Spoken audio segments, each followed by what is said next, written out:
Ich hatte die Schnauze voll. So wie wir mit der Natur umgehen, so wie wir mit den Tieren umgehen, so wie wir Lebensmittel machen. Wir sind irgendwann vom rechten Wege abgekommen und wir marschieren genau in die verkehrte Richtung und das kann nicht gut gehen.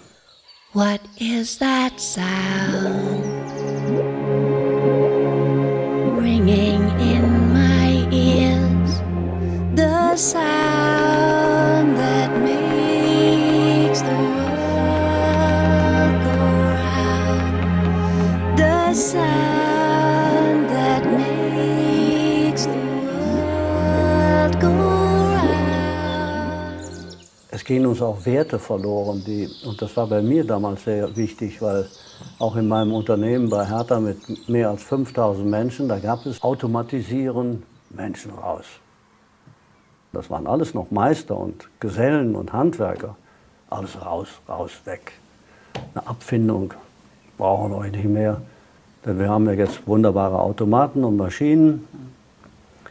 Und dann brauchen wir eigentlich nur noch so ein paar angelernte Leute, wie das heute üblich ist. Nicht? Dann holt man sich irgendwelche armen Schweine da aus den neuen Ländern oder aus dem Osten, nicht wahr, die für ein paar Euros irgendeine Arbeit machen, die sie nicht verstehen, unter miserablen Bedingungen in den modernen Schlachthäusern, wovon Würde des Menschen überhaupt nichts mehr zu spüren ist. Die Werte werden uns alle aus der Hand geschlagen, wenn es nur darum geht, immer noch mehr und immer noch schneller und immer noch billiger zu produzieren. Nicht? Das war ganz klar.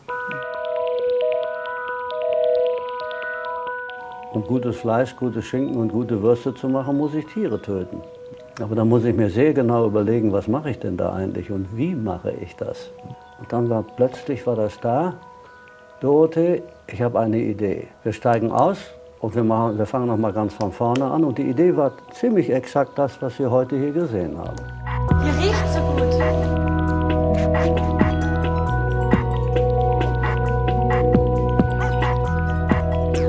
Hier haben wir unsere beiden Mühlen, wo wir auch das volle Getreide verarbeiten, also kein Auszugsmehl. Normal darf man Holzofenbrot schon nennen, wenn es nur 5 Minuten im Holzofen ist und die restliche Zeit im normalen Ofen. Wir backen es aber komplett drin, das heißt 1,5 bis 2 Stunden habe ich das Brot drin. Wir nehmen nur ökologische Stoffe her, das heißt keine, was in anderen Bäckereien ist, Sack auf, Wasser rein und fertig ist das Brot. Dadurch schmeckt es überall ziemlich gleich. Wir wiegen alles einzeln von Hand geformt und gebacken. Ich finde das hier wesentlich interessanter. Wie gesagt, in einer anderen Bäckerei hast du es teilweise so Fertigbackenmischungen.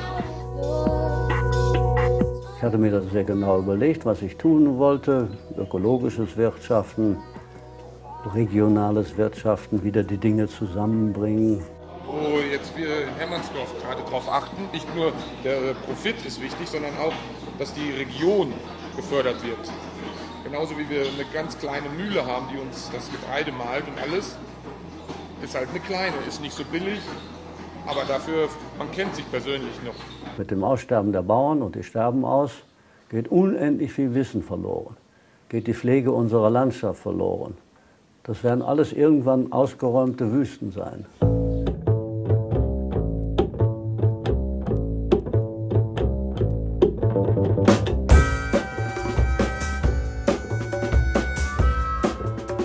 Handwerk geht kaputt. Muss man sich fragen, war das der Sinn des technischen Fortschrittes? Von Zeit zu Zeit habe ich das eindruckt, der hat das immer wieder gemacht. In manchen Regionen kommt ein bisschen Plattenmecker dazu. Da gibt es ein paar Spezialisten, die richten die Arbeit ein und der Rest verblödet immer mehr.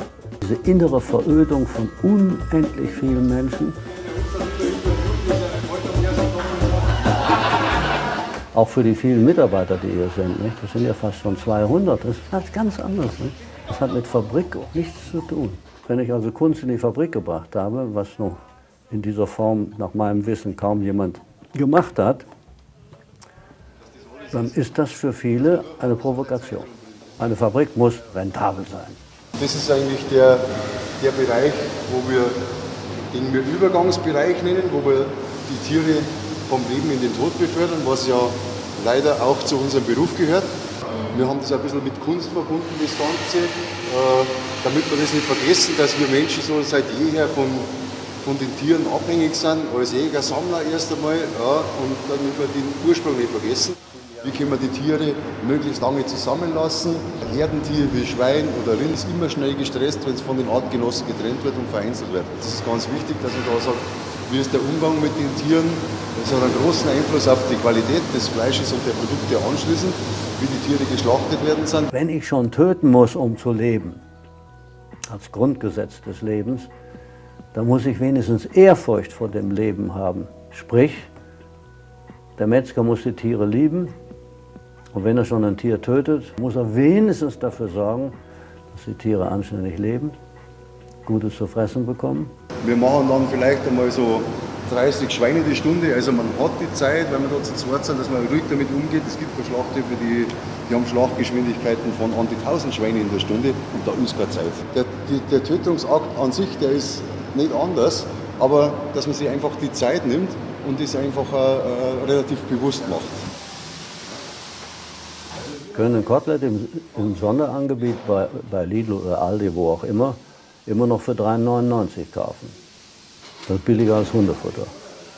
Das geht nur, wenn es aus riesengroßen, vollautomatisierten Fabriken stammt, wo es keine Werte gibt, wo es keine Moral gibt.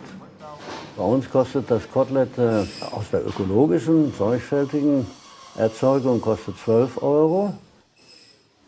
Es ist so verführerisch, zu Lidl reinzugehen, nicht wahr? Ins Regal zu greifen und nicht genau darüber nachdenken. Das Besondere am ökologischen Lebensmittel ist einfach die außerordentliche Qualität, der gute Geschmack. Es macht Freude, wenn man ein gutes Produkt hat, wenn man ein schönes marmoriertes Fleisch hat, wenn man geschmackvoll gewachsenes Gemüse hat und kann damit arbeiten, ohne viel Shishi außenrum, sondern einfach nur gute Grundprodukte, gutes Salz, frische Kräuter, gute Fette. Ja, das ist so die Basis. Mit dieser unserer heutigen Landwirtschaft machen wir den Boden kaputt.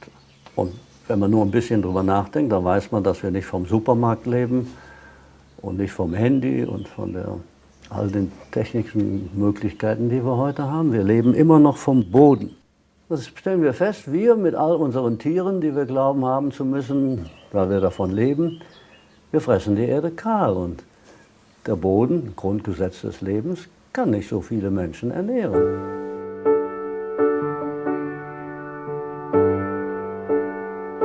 Wer bist du?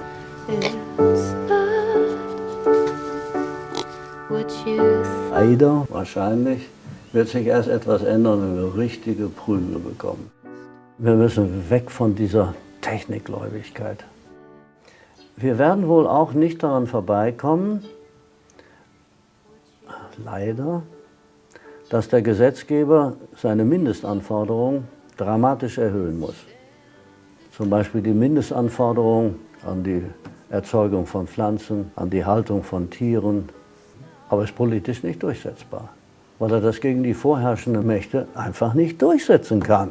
20 Jahre kämpfen darum nicht, dass die Hühner nicht mehr in die Käfige reinkommen. 20 Jahre. It's not going to stop till you wise up.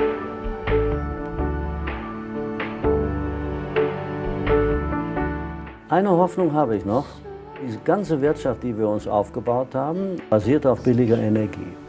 Die Zeit geht zu Ende. Wenn Energie richtig teuer wird, dann stehen unendlich viele Maschinen still.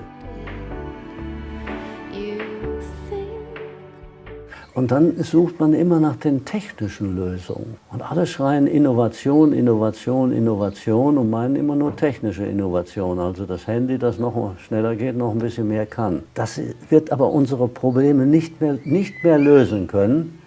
Wir brauchen soziale Innovationen. Immer die Fragestellung, wie wollen wir eigentlich leben?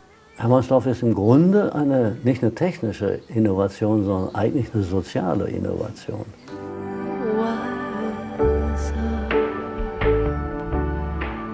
Das Glück hat sich so hergestellt oder ergeben, dass wir eben in Kooperation mit den Hermannsdorfer Landwerkstätten ein Jugendprojekt hier starten können.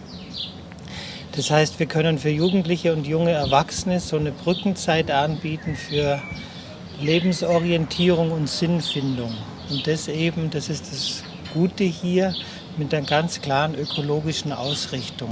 Und was mit dazu gehört, ist einfach auch wieder das Leben in kleinen, überschaubaren Gemeinschaften. Und wir haben hier praktisch die Möglichkeit, die Jugend-WG ist eine kleine Gemeinschaft für sich und lebt wiederum in einer kleinen, überschaubaren Gemeinschaft wie Hermannsdorf.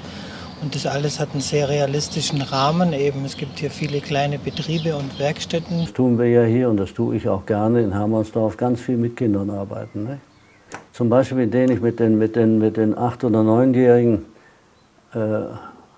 auf den Acker gehe oder auf die Weide gehe mit dem Spaten und ein Stück Erde aus der Erde heraushole und sage, guck mal Kinder, ich möchte gern, dass jeder riecht, wie die Erde riecht und die Erde anfasst und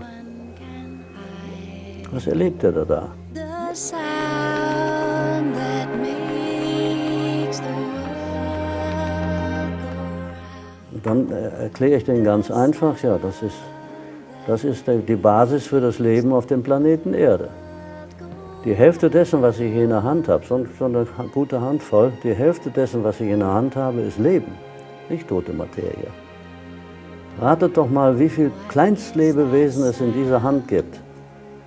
In einer Handvoll guten Mutterbodens sind so viele Kleinstlebewesen, wie es Menschen auf dem Planeten Erde gibt. Milliarden. Das ist ein Wunder, da kannst du nur staunen vor dem Wunder. Verstehen kannst du das nicht. Wir können es bestenfalls ahnen. Aber wissen können wir das nicht. Aber diese Ahnung, die kann ich den Kindern vermitteln. Und das vergessen sie in ihrem Leben nicht. So Kinder, und jetzt werdet ihr sicher für den Rest eures Lebens nicht mehr achtlos auf der Erde rumtrampeln, keinen Müll auf die Erde werfen und kein Gift. Ich bin überzeugt, bei den Kindern, das jetzt vergessen die nicht mehr.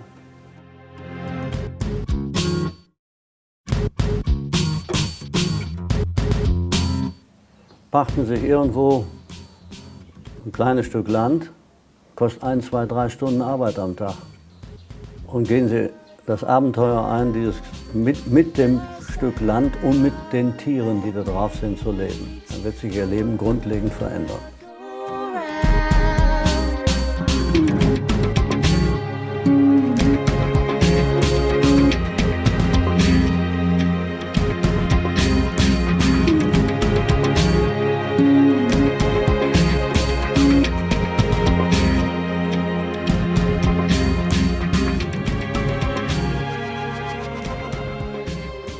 Ich spiele kein Golf, ich gucke kein Fernsehen, ich mache keine Kreuzfahrten. Ich fühle mich heute so gut und ich bin dankbar und ich werde im nächsten Jahr 80.